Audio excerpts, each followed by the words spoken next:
They say she gave her father 40 whacks, but that's not how it began. It began with whispers behind locked doors, a house divided by silence, and a woman who learned that in Fall River, even obedience can kill. By the end of that summer morning, 2 bodies lay still. An ex was missing, and the quietest daughter in Massachusetts had become America's darkest obsession.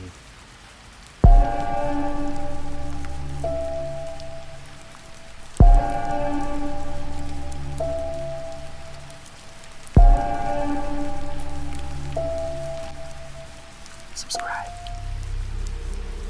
They say she gave her father 40 whacks, but the truth is stranger, quieter and colder. One August morning in 1892, in the small town of Fall River, Massachusetts, 2 bodies were found. Andrew Borden, his skull split open, his face unrecognizable. Abby Borden, her head caved in by an axe that seemed to appear from nowhere. Inside the house stood one woman, calm, dressed in clean linen. No blood, no panic. Her name was Lizzie Borden, and when she spoke, the whole of America leaned in to listen, to whisper, to accuse, because everyone loves a murder when it smells like a family secret. Fall River looked peaceful from the outside. Clapboard houses, the sound of church bells, the smell of iron and river fog. But behind the Borden home's heavy doors, tension hummed like a wasp trapped in glass. Andrew Borden was a self-made man, rich in property, poor in sentiment. He locked every door, even inside his own house. Abby, his second wife, ruled the home like a cautious warden. Lizzie and her sister Emma lived under his roof, but not under his affection. 2 unmarried daughters in their 30s, trapped in a household that ran on duty, not love. And then a slaughter that seemed to spring from nowhere. Yet in Fall River, nothing ever truly came from nowhere.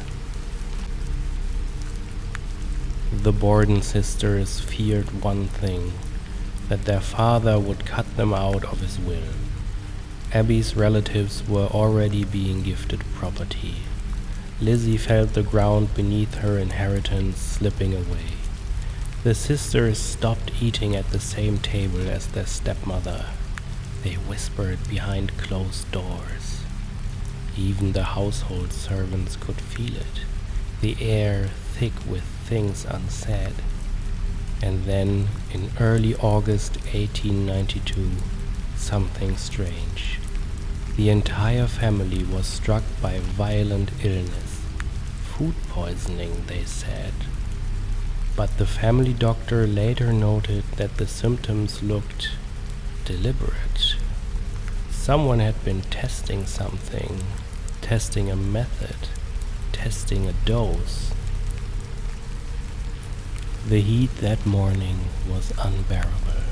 Lizzie claimed she was in the barn looking for lead weights for fishing lines. The maid, Bridget Sullivan, was upstairs trying to nap off a headache. At 11:10 a.m. she heard Lizzie's voice calling, "Maggie, come down, father is dead." Andrew Borden lay on the sitting room sofa, face destroyed by at least 10 blows, blood still wet. Upstairs they found Abby Borden, killed earlier, struck 19 times.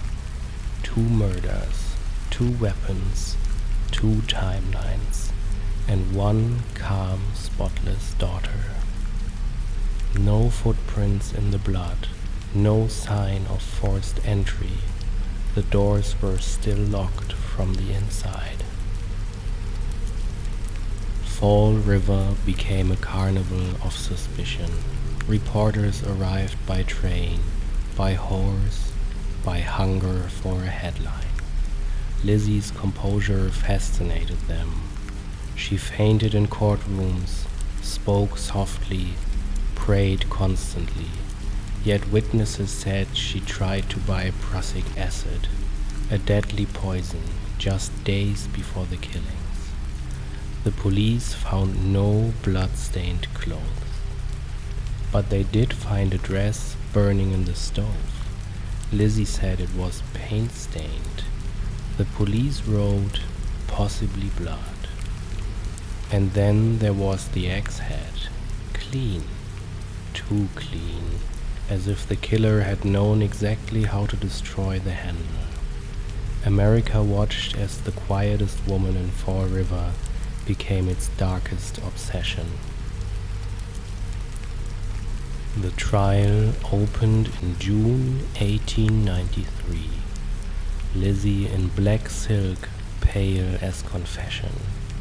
The prosecution laid out a storm of circumstantial evidence, motive, opportunity, contradictions. The defense, a calm sea. No weapon, no witness, no blood. The all-male jury couldn't imagine a church-going woman committing such horror. And so, after only 90 minutes, Lizzie Borden walked free.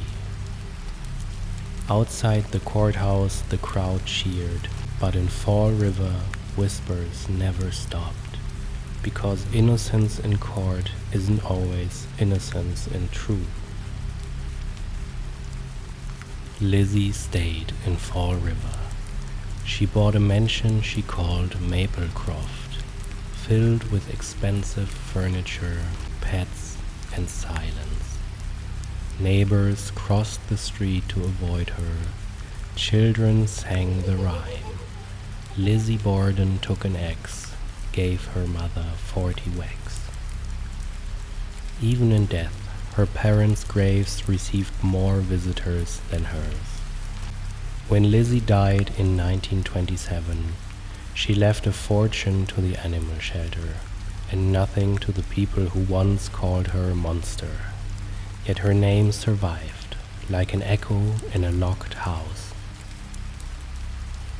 Modern forensics have tried to reopen the case.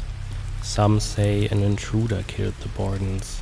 Others claim Lizzie suffered from a temporal lobe epilepsy, a sudden violent blackout. But the evidence remains as cold as the marble in her father's grave. Perhaps Lizzie Borden was guilty, or perhaps she was the perfect reflection of her world. A woman trapped, dismissed, and finally rewritten as a monster because society couldn't imagine her otherwise. Either way, the truth doesn't matter anymore. The rhyme won. The legend devoured the life. And once again, a woman was turned into a myth so the world could sleep better at night. The truth, they said, was lost that day in Fall River. But maybe it was never about truth at all. Maybe it was about how much guilt a woman was allowed to carry before the world decided it was too much. A century later, her name still whispers through the walls of that locked house, not as a confession, but as a question. If Lizzie Borden was innocent, why do we still want her to be guilty? Like and subscribe.